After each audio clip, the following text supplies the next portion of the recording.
देखो बच्चों, आज हम मॉडल पेपर का हल कर रहे हैं। पहला क्वेश्चन है 8/21 का गुणात्मक प्रतिलोम लिखिए। गुणात्मक प्रतिलोम का मतलब हो गया संख्या को उल्टा करके लिख दीजिए, 21/8 आ गया। दूसरा क्वेश्चन है 1/4 1/2 के मध्य परिमेय संख्या लिखिए। दो संख्याओं के मध्य परिमेय संख्या लिखने के लिए हमें दोनों का जोड़ करके 2 का भाग लगाना पड़ेगा, जो मैंने हल किया हुआ है देख जो दिखाई दे रहा है। इसका फाइनल जो जोड़ है 3/4 है, उसमें हमने 2 का भाग दिया है 1/2, और 1 को 3 से गुणा किया 3 आ गया, 2 को 4 से गुणा गया 3/8 आ गया। आगे क्वेश्चन है x-4 = 5। इसमें हम क्या करेंगे, 4 का पक्षांतरण करेंगे, इस पक्ष से दूसरे पक्ष में लाएंगे। माइनस का 4 है, इधर आके प्लस का हो गया, तो x = 5 + 4 मतलब 9 हो गया। आगे 14,400 के वर्गमूल में अंकों की संख्या निकालो। मतलब इसका वर्गमूल आने के बाद जो संख्या आएगी उसमें कितने अंक हैं, तो इसके लिए सीधा सा तरीका है, दी गई संख्या में जो इकाई का अंक है उसकी तरफ दो अंकों के जोड़े बनाते हैं हम। 0 का एक जोड़ा बन गया, 4 का एक जोड़ा बन गया, बचा हुआ एक अंक, ये भी जोड़े में काउंट होगा। अगर आपको लगता है संख्या 1 है तो इधर आप बाईं तरफ 0 लगा सकते हो। तो इस प्रकार हमारे पास जोड़ों की संख्या 3 होगी, तो वर्गमूल में अंकों की संख्या भी 3 होगी।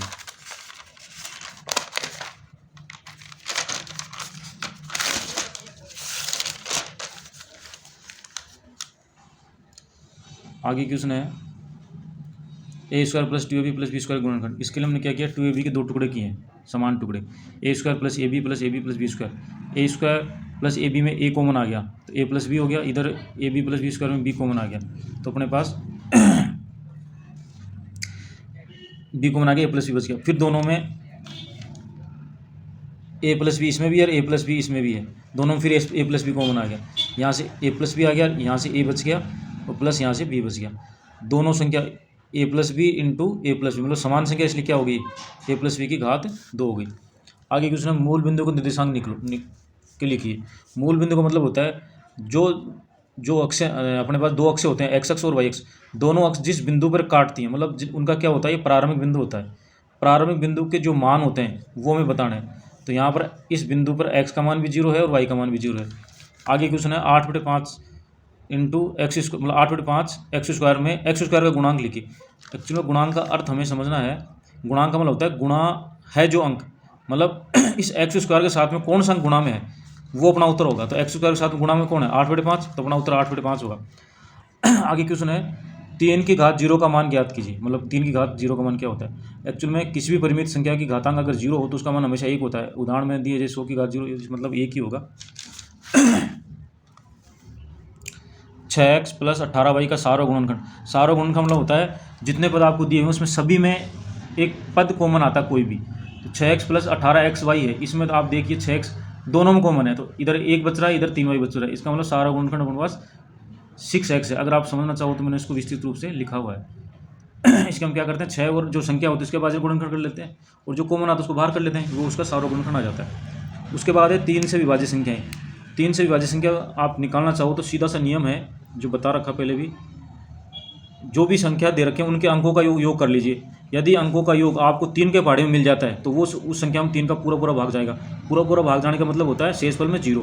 जिस प्रकार 82 में जोड़ होगा 10 हो रहा है, 3 के पहाड़े में 10 नहीं आता। 97 में जोड़ 16 हो रहा है, 3 के पहाड़े में नहीं आता 16। 41 में 5 हो रहा है, 3 के पहाड़े में नहीं आता है।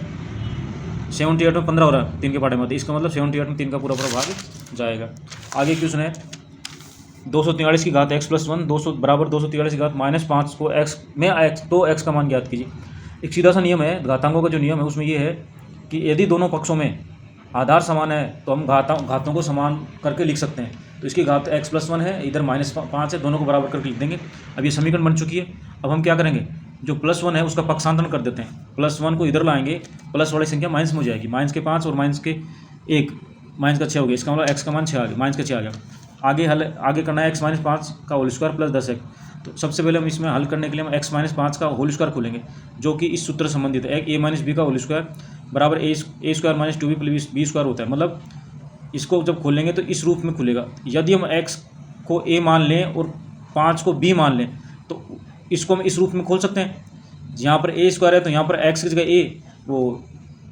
a की जगह x रखें तो x² हो गया। इधर 2ab मतलब 2 × x × 5 मतलब 2 × x × 5 प्लस यहाँ b² है तो यहाँ क्या हो गया 5 का स्क्वायर हो गया। एक्स स्क्वायर ऐसे कैसे, संख्या को संख्या से गुणा, 2 को 5 से गुणा करेंगे 10 हो गया, चिन्ह माइनस का चलेगा, यहाँ प्लस का चिन्ह है, 5 को 5 से गुणा करेंगे 25, ये 10x पहले चल रहा था।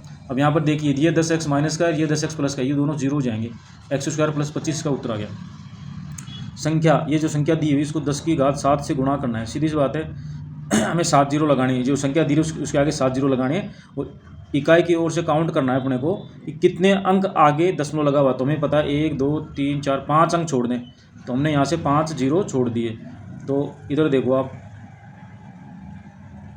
ये जो अपना जो मान आया, ये अपना सामान्य जो रूप था वो उसका संख्या का सामान्य रूप आ चुका है।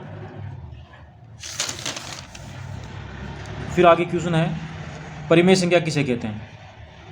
परिमेय संख्या किसे कहते हैं? परिमेय संख्या का मतलब वे ऐसी संख्याएं जिनको हम p बटा q के रूप में लिख सकें, मतलब अंश और हर के रूप में हो, तो उन्हें हम क्या कहेंगे? परिमेय संख्या कहेंगे। लेकिन इसमें एक कंडीशन है, इसमें जो हर होता है, जो q आपने लिया है, उसका मान कभी भी आप जीरो नहीं रख सकते,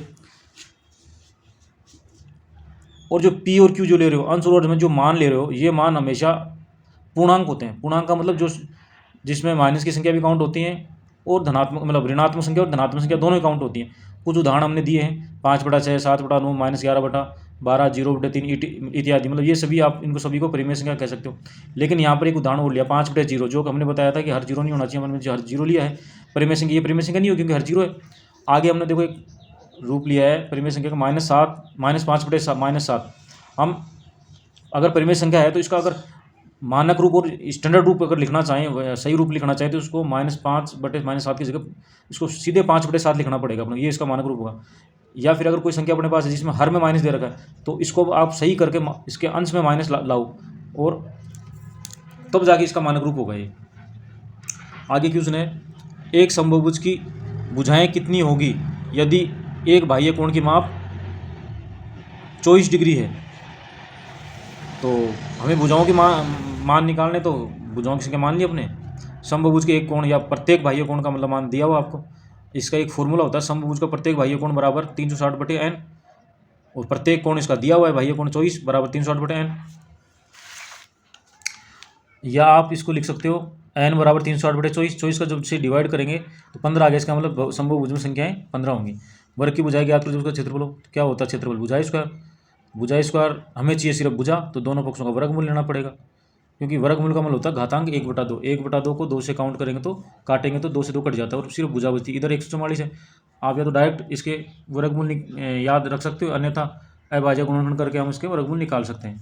आगे क्वेश्चन है 5 - 1 गुणा 2 - 1, फिर गुणा है 6 - 1। जब घातांक वाले क्वेश्चन हम हल कर रहे होते हैं तो सबसे पहले हमें ये देखना है घातांक माइनस की ना हो, घातांक ऋणात्मक ना हो, उसको धनात्मक करते हैं। इसके लिए हम क्या करेंगे, अगर ऋणात्मक घातांक अंश में है तो उसको हर में ले जाओ, और हर में है तो उसको अंश में ले जाओ। लेकिन अपने पास यहाँ पर अंश में मौजूद है तो इसको हम हर में ले जाएंगे। तो ये 1/5 हो गया, इधर से 1/2 हो गया, इधर से 1/6 हो गया। सबको मल्टीप्लाई कर देंगे, एक को एक से कितनी बार गुणा करते हैं हम, एक ही रहेगा। इधर 5 × 2 × 6, तो ये 60 आ गया। Thank you.